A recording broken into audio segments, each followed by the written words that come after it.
it's John from High Junction. Welcome to the latest video. In this video, we'll be laying Peco SL100 code 100 Flexi track to rejoin the main circuit of High Junction. Because as you know from previous videos, we've replaced the boards from here all the way down to the tunnel mouth below Tiffy Valley Station. So also we'll be rejoining the main up and down lines once again, so we could have an operational circuit. Obviously with that, I'll be using this track bed. This is the Woodland Scenics foam sound deadening track bed. As you can see, it's chaffered on the edges, so it gives that sort of realistic ballast.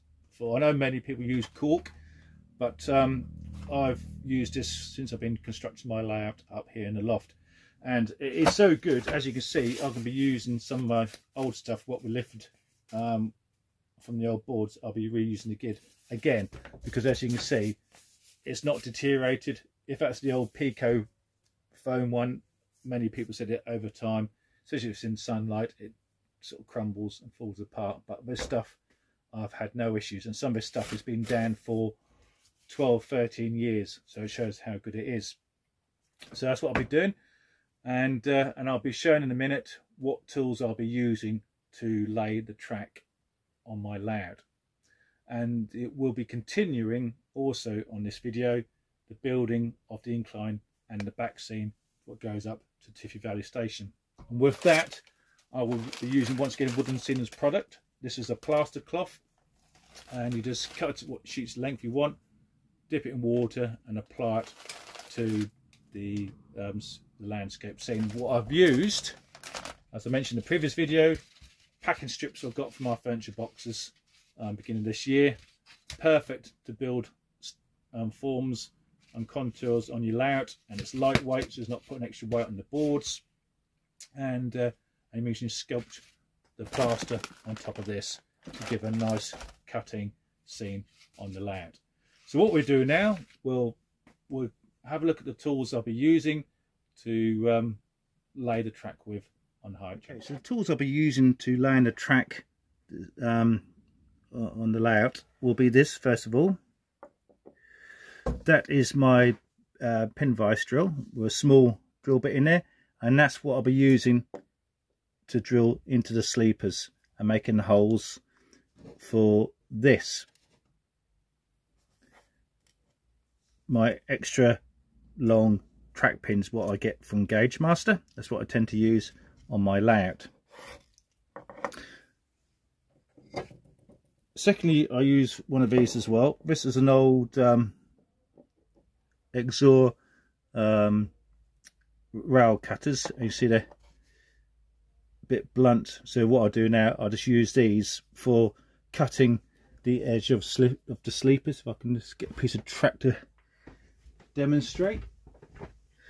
So what I usually do, if the point was here, the sleepers bind against you, so what I just use is trim these back so you got the clearance if you've got a point coming off here.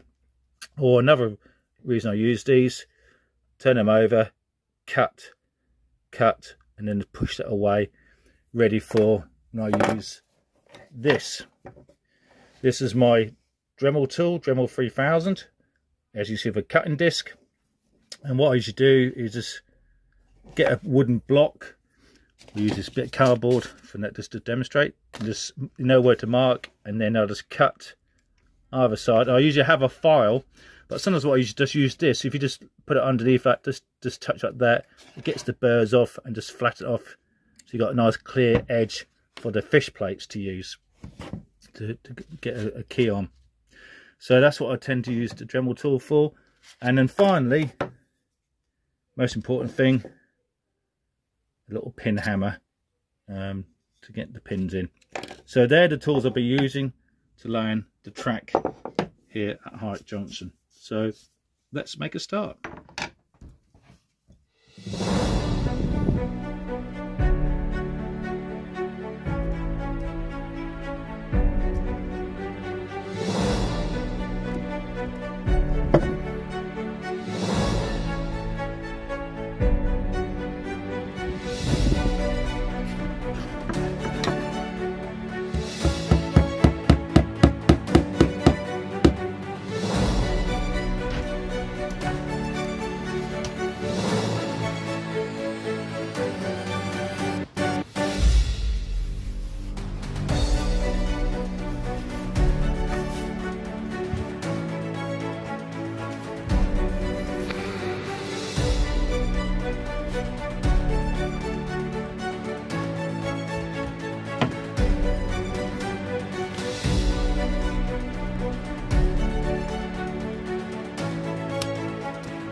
That's the end of the plastering on the incline and embankment. That's all done now. Just got to let it set now, give it 2 or 3 days to dry, and then what we'll do then, we'll do the final bit of painting, weathering the Branchline track up the incline, give that another light dust, and then paint aerosol from the curve here, or the points are to come off the Branchline onto the main line down to the Tiffy Valley tunnel mouth entrance.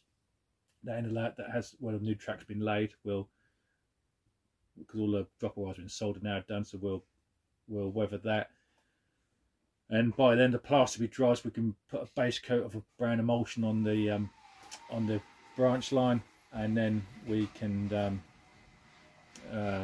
maybe let it go dry, and the paint's done. That means that I can then, once that's done, I can mount the back seam on the incline. I've just got to finish a bit of woodwork here on the 5mm ply. I've used 5mm for this bit here because I can bend it and follow it round the curve there. Excuse the noise, my wife decided to start the vacuum cleaner off.